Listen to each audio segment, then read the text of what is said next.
Bismillahirrahmanirrahim. Assalamualaikum warahmatullahi wabarakatuh. Assalamualaikum warahmatullahi wabarakatuh. Waalaikumsalam warahmatullahi wabarakatuh. Perkenalkan, hari ini kami dari kelompok 7 manajemen pembiayaan ingin berpresentasi terkait dengan retail bank syariah. Dan sebelumnya, perkenalkan, saya sendiri sebagai moderator, nama saya Hikmah, dan ada 3 teman saya. Yang pertama, Anissa Merasabesi, yang kedua, Eka Nur Aisyah, dan yang terakhir, Anissa Milenial. Di sini, kami akan membahas terkait dengan pengertian retail, pembiayaan retail bank syariah, manajemen pembiayaan retail bank syariah, terus yang terakhir kesimpulan dari pembahasan tersebut. Retail. Apa sih yang kita ketahui tentang retail? Retail yaitu secara umum aktivitas perniagaan yang melibatkan penjualan barang dan penawaran jasa secara langsung kepada konsumen akhir. Fungsi retail memudahkan konsumen untuk mendapatkan barang dan jasa yang dibutuhkan. Dan sebagai produsen, retail merupakan perpanjangan tangan sehingga produk yang ditawarkan sampai di semua kalangan masyarakat. Terus, pengertian bank retail. Bank retail adalah perbankan yang menyediakan layanan keuangan kepada konsumen sebagai individu, bukan bisnis.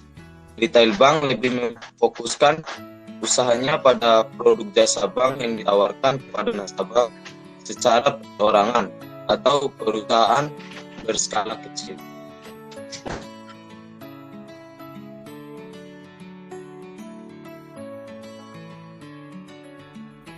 Selanjutnya, saya akan menjelaskan tentang perbedaan antara bank retail dan bank korporat.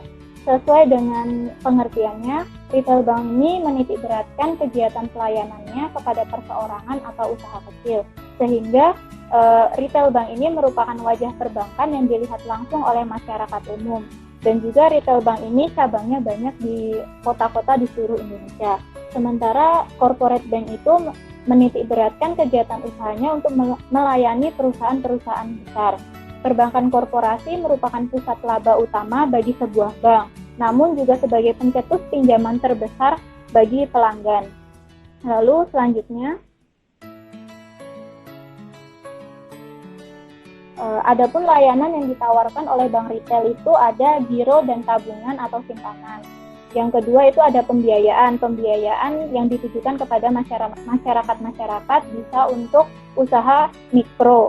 Yang ketiga itu ada sertifikat deposito berupa investasi, yaitu instrumen utang berupa deposito berjangka yang dikeluarkan oleh bank kepada investor yang bukti kepemilikannya dapat diperjualbelikan. Yang terakhir itu ada kartu kredit. Kartu kredit itu merupakan salah satu instrumen hutang yang dikeluarkan oleh bank serta memiliki nilai peminjaman yang harus dikembalikan ke bank dalam jangka waktu tertentu.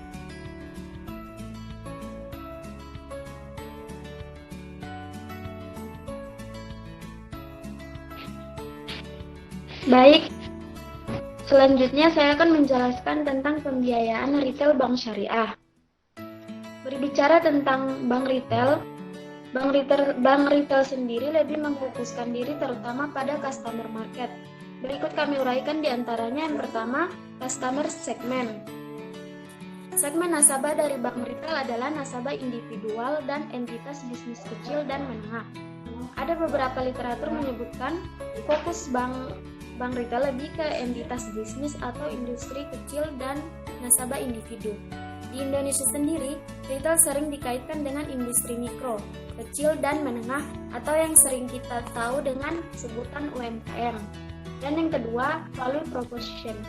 yaitu produk-produk yang ditawarkan oleh bank retail adalah mass market banking atau produk massal yang menyediakan berbagai macam produk dan layanan seperti personal banking service seperti tabungan, deposito, kredit konsumen seperti KPR, KKB, multiguna, kartu kredit, dan lain-lain. Mass market menjadikan biaya produksi lebih murah, sehingga biaya yang dibebankan kepada nasabah juga lebih murah. Dan yang ketiga, channel. Sarana-sarananya yang banyak dilakukan oleh bank retail untuk menjangkau nasabahnya adalah automatic teller machine atau ATM. Virtual retail banking yang dikenal dengan sebutan online banking, cabang atau branches masih menjadi channel kunci bank retail. Keempat, customer relationship. Karena segmen utama bank retail adalah nasabah perorangan dan entitas bisnis kecil dan menengah, channel yang biasa digunakan adalah business to customer. Program hadiah juga merupakan channel yang populer digunakan oleh bank retail. Kelima, revenue streams. Sumber pendapatan utama dan paling besar dari bank retail adalah margin suku bunga, karena mayoritas kegiatannya adalah memberikan pinjaman dan menyediakan pembiayaan untuk nasabah individu. Dan keenam, key research. Key research merupakan sumber daya utama bagi bank retail adalah SDM, terutama SDM yang memiliki mobilitas tinggi untuk menjangkau entitas bisnis kecil dan menengah yang umumnya ada di daerah-daerah yang jauh dari perkotaan. Ketujuh, ialah key activity. Aktivitas bank retail adalah melakukan fungsi bank secara tradisional, yakni menyimpan dan menyalurkan dana. Kemudian yang kedelapan, ada key partner. Partner kerja utama bank retail adalah perusahaan merchant, seperti supermarket dan mal-mal besar.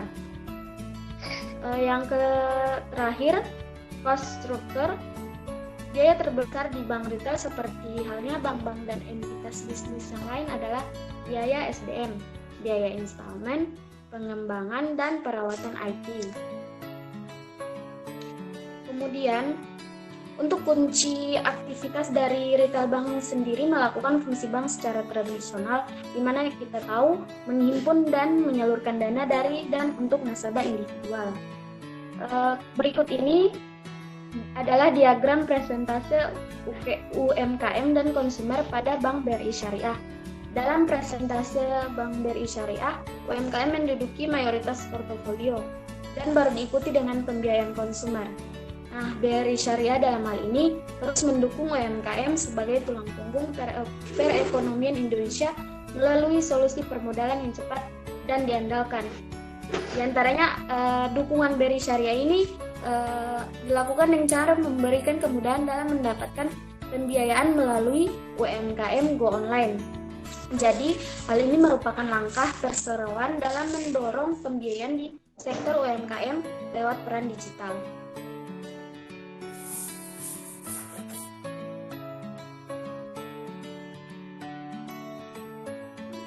Baik, selanjutnya adapun manajemen pembiayaan retail bank syariah. Manajemen pembiayaan retail bank syariah sendiri merupakan perencanaan atau pengorganisasian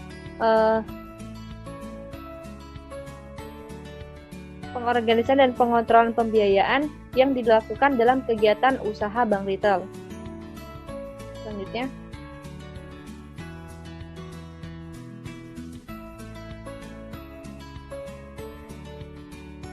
adapun dasar-dasar pembiayaan dari penyaluran pembiayaan yang terdiri dari besaran dana, target pasar, dan pembiayaan.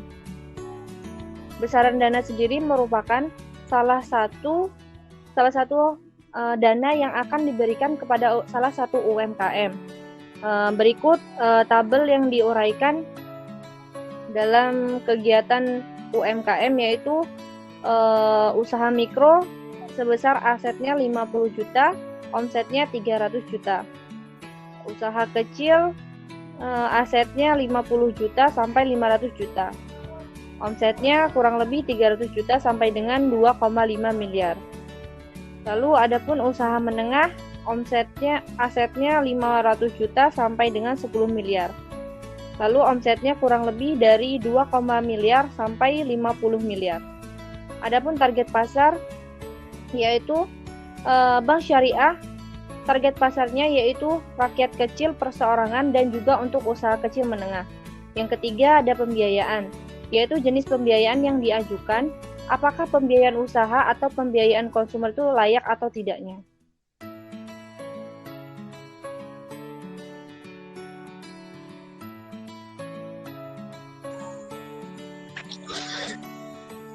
Terus yang selanjutnya, proses pembiayaan. Di dalam proses pembiayaan ini ada 4 tahap yang harus dilewati. Yang pertama tentang inisiasi, yang kedua dokumentasi, yang ketiga pencairan dana, dan yang terakhir monitoring. Inisiasi ini merupakan suatu ketetapan menetapkan nasabah pembiayaan yang sesuai dengan kriteria yang telah ditetapkan, kemudian melakukan evaluasi serta memberikan keputusan terhadap hasil evaluasi. Maksud inisiasi di sini yaitu dalam proses pembiayaan sebelum nasabah diberikan dana, ada nasabah harus melewati proses inisiasi tersebut, yaitu dengan cara pihak bank melakukan evaluasi terhadap nasabah. Terus selanjutnya dokumentasi. Dokumentasi setelah disetujui, nasabah wajib melengkapi dokumen yang dimaksud ya seperti data diri dan lain sebagainya. Terus selanjutnya yaitu pencairan dana. Setelah dokumentasi dokumen-dokumennya dilengkapi, baru pencairan dana. Dan pencairan dana ini fasilitas pembiayaan untuk nasabah. Yang selanjutnya monitoring, yaitu memantau dari nasabah setelah melakukan pencairan dana.